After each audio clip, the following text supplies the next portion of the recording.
Դավիթ ասում։ Սաղքի սաղթե։ Ներով եկավ մարտակոսի։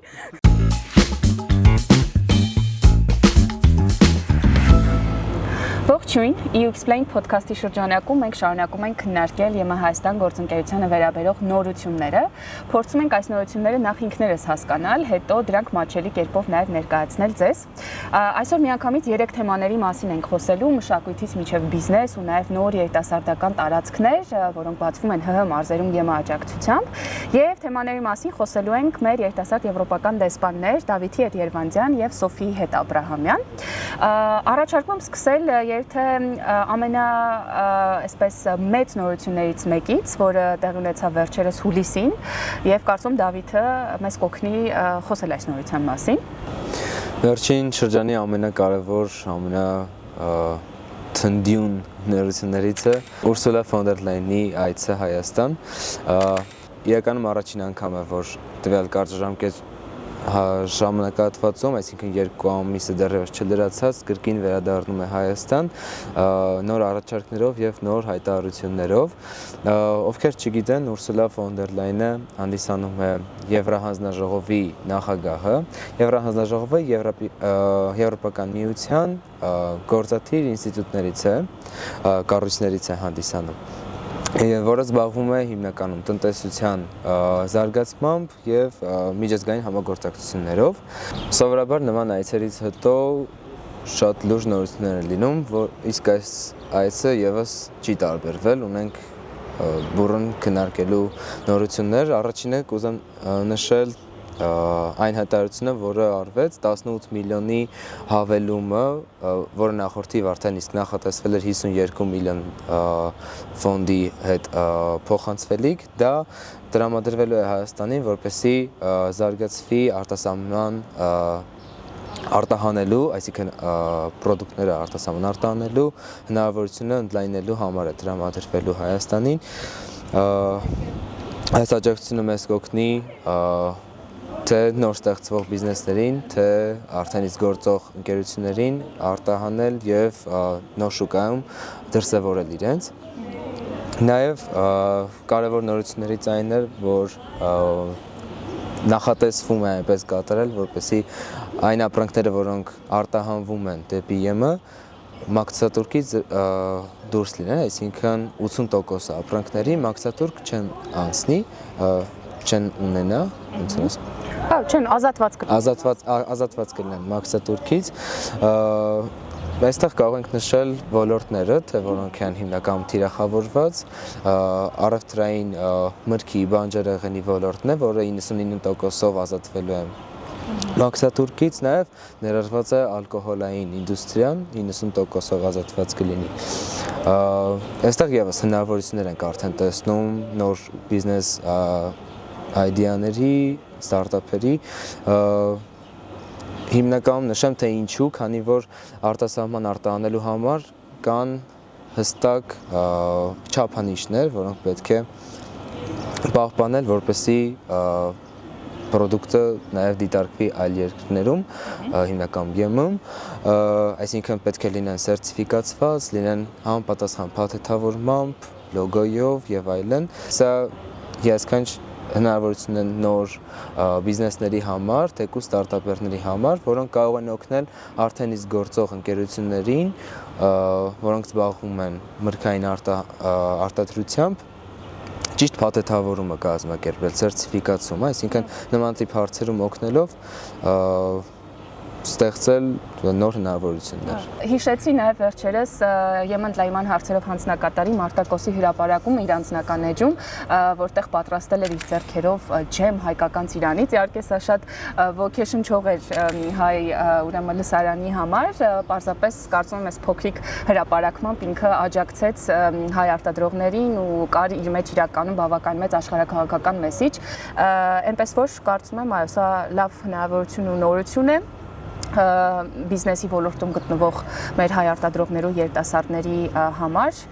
Այստեղից թվում է կարևոր է նշել, որ ԵՄ շուկան ունի 450 միլիոն սպառող ու կարծում եմ, որ Հայաստանի նման փոքր պետության համար սա մեծ ճանապարհ է դեպի շուկայի դիվերսիֆիկացմանը եւ ինչու՞ չէ նաեւ մրցունակության բարձրացմանը, արտարժույթի մուտքին ու նաեւ պետք է հաշվի առնել, որ սա շատ բարդ ճանապարհ է լինելու, քանի որ ապրանքները պետք է, ինչպես նշեցիք, համապատասխանեն իրենց ցուցանիշներին, սկսած բրենդավորումից, վերջացրած ամենաբարդ լոգիստիկ եւ հարկային պարտավորությունները,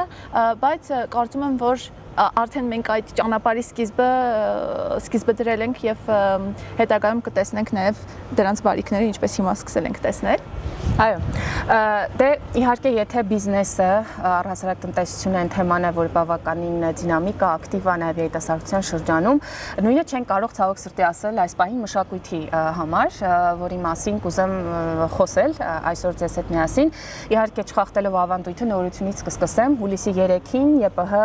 Շարլ Ազնավուրի անվան մշակույթի կենտրոնում տեղի ունեցավ հայկական ժառանգության կազմակերպությունների երկրորդ ֆորումը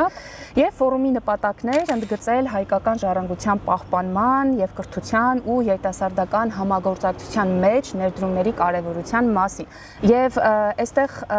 կարեւոր է ընդգծել, որ միջոցառումը կազմակերպվել էր European Heritage Hub ուրեմն ծրագրի շրջանակում, որը ղեկավարում է Europa Nostran, Եվրոպայի ամենամեծ մշակութային կազմակերպությունը եւ բնականաբար ֆինանսավորվում է Եվրոպական միության կողմից։ Եվ մի քանի բան կուզեմ այստեղ առանձնացնել ֆորումի հետ կապված։ Նախ ֆորումին ներկա էր Հայաստանում ԵՄ պատվիրակության ղեկավար Վասիլիս Մարագոզը, որը ընդգծեց թեմայի կարևորությունը ու այստեղ կուզեմ մի բան նշել, սովորաբար մենք որպես երիտասարդ եվրոպական դեսպաններ մեր տեղեկատվական արշավների ընթացքում շատ ենք լսում, որ ասում են ԵՄ-ն վտանգում է հայկական ազգային ինքնությունը, հա։ Կարծում եմ, որ այս տեսակ միջոցառումները գալիս են հակազդելու այս տեսակետին, որովհետև փաստացի ԵՄ-ն ֆինանսավորում է, աջակցում է այն միջոցառումը, որը ուղղված է հայկական ժառանգության պահպանմանը, բայց չշեղվելով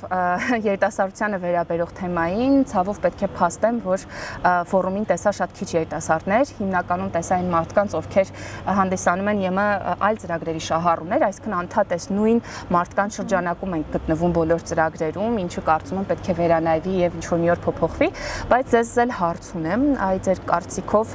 երիտասարդությունը ինչու չի գալիս մշակույթի ոլորտ եւ ինչ պատճառներ կան սրա համար, միգուցե Ինձ թվում է մեր հասարակության մեջ մի քիչ կա այն կարծրատիպը, որ հիմա առավել եւս երբ տեխնոլոգիայի դարում ենք, արհեստական բանականության դարում ենք, մշակույթի ճյուղերը եւ արվեստի ճյուղերը հետընթաց են ապրում եւ նաեւ ֆինանսական լավ աղբյուր չեն բերում, հա, այսինքն միշտ լսել ենք այն մտածողությունը, որ նկարիչները աղքատ են, երաժիշտները աղքատ են եւ նաեւ միգուցե այս մտածողությունն էլ այն երիտասարդների մոտ, որոնք որ հետաքրքրված են արվեստով եւ մշակույթով, չեն տանում դեպի այս ճյուղեր ու նաեւ կարծում եմ, որ մի քիչ նաեւ տեղեկատվության պակասն է, օրինակ ես միշտ լսել եմ Creative Europe ծրագրի մասին, բայց ես չգիտեմ թե ինչի մասին է ծրագիրը, ուղղակի գիտեմ, որ կա այդպիսի ծրագիր, այսինքն միգուցե նաև մեր բացն է, որպես երիտասարդ եվրոպական դեսպաններ, որ չենք ուսումնասիրում եւ եթե անգամ չենք օգտվում, չենք ներկայացնում մեր ինֆոսեսիաների, տեղեկատվական հանդիպումների ժամանակ, երբ որ գնում ենք մարզեր, երբ որ գնում ենք գյուղական համայնքներ, այսինքն այս առումով կարծում եմ, որ նույնպես պետք է մտածել, ինչպես անենք, որպեսզի մշակութային ծրագրերը առավել հասանելի դառնան այստեղի երիտասարդությանը եւ նրանք եւս տեղյակ լինեն, թե ինչպիսի ծրագրեր կան առկա։ Ես էլ եմ համաձայն, իրականում մի քիչ ես էլ տեսանկյունս հայտնեմ, այդ տեղեկացվածության տեսանկյունից շատ թույլ է ինձ թվում խթանում այդ տեղեկատվության, այսինքն երիտասարդները հիմնականում տեղեկացված չեն լինում, որ նմանատիպ հնարավորություններ կա, եթե տեղեկացված է լինում, հնարավոր է ճիշտ մատուցված չի լինում, որպեսզի հետաքրքրի, ու ինձ թվում է մենք կարող ենք այդ ուղղությամբ աշխատել, որպեսզի ավելի ճիշտ մատուցենք նորությունը։ Այն ինչ որ նշում եք, լրիվ կիսում եմ ձեզ հետ, բայց այստեղ մի կարևոր բան էլ, հա, խնդիր, որ ես տեսնում եմ, կարծում եմ սովորաբար մշակույթի ուղղվածությամբ ծրագրերը ավելի խորքային գիտելիքներ են պահանջում ու այսպես սա է պատճառը, որ նմանատիպ կարճաժամկետ օրինակ ինչպես Erasmus-ը կառաջարկի տարբեր տրեյնինգներ, հիմնականում չկան, որովհետև պահանջում է գիտելիք կրթության ոլորտում, ժառանգության ոլորտում, մշակութային ժառանգության պահպանման ոլորտում, բայց կարծում եմ այս թեմաների շուրջ էլ կարելի է կարճաժամկետ ուրեմն սեշններ կազմակերպել, որը միգուցե մի օր կվերանայվի։ Իրականում թվում է, թե մշակույթի ոլորտը աղքատ է, բայց իրականում բավականին մեծ գումարներ պտտվում են այս ոլորտում, բայց կոնկրետ եթե խոսում ենք ԵՄ Հայաստան գործընկերության մասին, կան բազմաթիվ ծրագրեր, ես իմ ամբողջը չեմ թվարկի, Սոֆին արդեն Creative Europe-ը նշեց, մենք ավելի էպիզոդի վերջում մեր ոդքասթի կբացատրենք, թե որ ծրագրերը ինչի համար են նախատեսված, բայց մի բանը այստեղ կուզեմ ընդգծել, ԵՄ-ն Հայաստանի հետ ունի EU-Armenia Roadmap for Culture ասվածը, որը իրենից այսպես փաստաթուղթ է ենթադրում, որը կարգավորում է Հայաստանի հետ մշակութային հարաբերությունները։ Այսինքն, եթե նայենք ԵՄ-ի համագործակցությունը մյուս այլ արևելյան գործընկերության երկրների հետ, ԵՄ-ն ոչ ոքի հետ չունի նման փաստաթուղթ, նման հարաբերություն մշակութային, Հայաստանը այս դեպքում յուրահատուկ է այս տեսանկյունից, ու սա փաստում է, որ որպես փոքր պետություն լինելով ամեն դեպքում մենք մշակույթով ենք ներկայանում աշխարհին։ Ներքևում կթողնենք մի քանի լինկեր, որտեղ երիտասարդությանը վերաբերող ծրագրեր կան մշակույթի տեսանկյունից եւ ուսումնասիրելու դեպքում կարծում եմ կկարողանաք նաեւ մասնակցել, բայց մշակույթի մասին խոսելով ես կարծում եմ, որ հասարակական կազմակերպությունները, civil society ասվածը նաև մեծ դեր ունի այս տեսանկյունից, որովհետև սովորաբար երիտասարդական տարածքները, ՀԿ-ները ունեն մեծ վստահություն համայնքի շրջանակում եւ իրենք նույնպես կարող են հանդես գալ մշակութային ծրագրերով։ Այ կուզեմ իմանալ, թե այս ոլորտում ինչ նորություններ ունենք ու Վերջերս տեղի է ունեցել խոյի երիտասարդական տարածքի բացման արարողությունը, որին մասնակցել է նաև Հայաստանի Հանրապետությունում ԵՄ պատվիրակության ղեկավար Վասիլիս Մարագոսը ու հենց ինքն էլ կարևորել է երիտասարդական տարածքների արկայությունը հատկապես Արմավիրում, Շիրակում, Լոռիում, Սյունիքում, Գեղարքունիքում եւ Տավուշում։ Ծրագիրը կազմակերպվում է երիտասարդները գործելիս Հայաստանում երիտասարդների զորեղացման եւ առաջնորդության խթանման ծրագրի շրջանակում։ Իրականում ինձ թվում է շատ կարևոր է նաև այս մարզերը, որ շեշտեցի, այստեղ երիտասարդական կենտրոնների արկայությունը, որովհետև սրանք համարվում են շատ անգամ այն խոցելի մարզերը, որտեղ որ երիտասարդները շատ անգամ չեն ուզում որևէ միջոցառումների մասնակցել, ակտիվ երիտասարդական կյանք ունենալ եւ շատ անգամ իրենց առօրյան սահմանափակվում է դասերով ու շատ կարևոր է նաև շեշտել, որ այս նորության սկզբնաղբյուրը գալիս է կառավարության 2021-26 թվականի որոշմամբ, ըստ որի պետք է մինչև 26 թվականի ավարտը ունենանք 25 երիտասարդական կենտրոններ։ Այս պահին ինձ թվում է մեծամասամբ կենտրոնները բացված են եւ հուսանք, որ մինչև 26 թվականը կունենանք բոլոր կենտրոնները ու ինչ են լինելու այս կենտրոնները, դրանք ծառայելու են որպես ժողովրդավարության լաբեր, լաբորատորիաներ, որտեղ երիտասարդները կզարգացնեն իրենց քննադատական մտածողությունը, համայնքային ծրագրեր են կազմակերպելու, երկխոսություն վարելու հմտություններ են ձևավորելու են նաև հանդուրժողականություն, քաղաքացիական պատասխանատվություն եւ ամուր ու դիմակայուն Հայաստանի հիմքում ընկած արժեքները, որը որ կարծում եմ, որ շատ կարևոր է։ Ես լրիվ համաձայն եմ, որովհետև հիշեցի մի քանի տարի առաջ մեր համայնքում երիտասարդական կենտրոնի բացումը ինչպեսի մեծ իրադարձություն էր,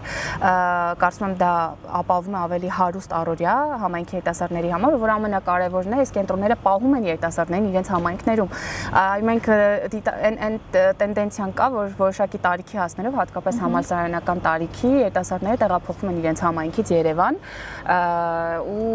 ցավոք մեծամասնությունը էլ չի վերադառնում իրենց համայնքներ, բայց կարծում եմ, որ նոր տարածքների, երիտասարդական տարածքների բացումը այս առումով նաև կփորձի դա իրենց պահել այնտեղ։ Կա նաև մյուս ասպեկտը, ոչ ֆորմալ եւ ֆորմալ կրթության այդ հավերժ տարաձայնությունը, կարծում եմ, որ այստեղ պետք է նշենք, որ երիտասարդական տարածքները ոչ ֆորմալ կրթությունը չի գալիս փոխարինելու ակադեմիական կրթությունը, այլ պարզապես փոխլրացնելու։ Ես իմ փորձից ելնելով կասեմ, որ շատ կարևոր է համայնքում ներառված լինելը, նման տիպ ծրագրերին մասնակցելը, թեկուզ ակադեմիական կրթությունը իր տեղը երբեք չի կորցնի, այսինքն իր կարևորությունը միշտ ունենալու է, բայց ամեն դեպքում պետք է կարևորել նաև ոչ ակադեմիական կրթությունը, այսինքն պետք է նախ հասկանալ, որ դա ոչ մի կերպ չի խանգարում, այսինքն հնարավոր է ժամանակային առումով չհասնելու առումով չստացվի, սակայն լիովին որևիցե կերպ չի կարող խանգարել ակադեմիական կրթությանը, քանի որ փոխ լրացնում են միմյանց։ Ես կնշեմ, որ թերևս 2022 թվականից ներառված եմ եղել նման տիպ միջոցառումների, կամավորական արշավների եւ լիքը բան եմ քաղել դրանցից, ինչը որ չէի քաղի հենց ակադեմիական կրթությունից ու ինձ թվում է շատ կարևոր է խթանելը նման տիպ միջոցառումների, նման տիպ կրթության ուսումնասիրությանը ու կարևոր է նշել, որ հենց այդ առաջին անգամ փորձելն է շատ կարևոր, որովհետև մարդիկ կան, որ սխալ տեղեկատվություն ունեն կամ չեն տիրապետում, որ դա ընդհանրապես չի խոչընդոտի ակադեմիական կրթությանը ու դրանից ելնելով չեն ցանկանում մասնակցել, սակայն այդ առաջին ռիսկը վերցնելը ու առաջին անգամ փորձելը լիովին ցույց է տալիս, որ հետագայում արդեն ցանկությունը առաջանում է շարունակելու ու արդեն ինքնուրույն նախաձեռնելու ծրագրեր ու մասնակցելու հետագայում։ Շատ ոգևորող էր քո վերջին խոսքը, այո, իսկապես համայնքային զարգացման ծրագրերում ներգրավելը երիտասարդ տարիքում դա շատ կարևոր է, որովհետև սրանք life skill-եր են, ինչպես ասում են, որ դու երբեք ակադեմիական կրթության ընթացքում չես ձեռք բերի ու նաև հույս ունեմ, որ մի օր շատ ավելի ակադեմիական հաստատություններ, համալսարաններ Հայաստանում բարձր կգնահատեն ու առավելություններ կտանեն երիտասարդներին, ովքեր ներգրաված են այսպիսի ծրագրերում։ Այսօր խոսեցինք միանգամից 3 ոլորտների մասին ու նաև տարբեր հնարավորություններ, որ ԵՄ-ն տալիս է այս ոլորտներում ամբողջ երիտասարդների համար, կարծում եմ սա փաստում է եւս մեկ անգամ, որ մենք երիտասարդներս ոչ թե ապագան ենք, որ շատ հաճախ լսում ենք, այլ նաև ներկան ենք եւ հույս ունեմ, որ երիտասարդությունը այս ամբողջ հնարավորությունները ավելի խելամիտ կերպով կօգտագործի, որպեսզի կարողանա բերել այն փոքր դրական փոփոխությունը իրենց համայնքում, որը հետո կձևավորի ապագան։ Եթե այսքանը, շնորհակալություն, որ մեզ հետ եղաք։ Բաժանորդագրվեք մեր ալիքին հաջորդիվ էպիզոդները բաց չթողնելու համար։ Եվ եթե ունեք հետաքրքրող թեմաներ, կարող եք թողնել մեկնաբանությունների բաժնում եւ հաջորդ էպիզոդներում անպայման դրանց եւս կանդրադառնանք։ Տեստու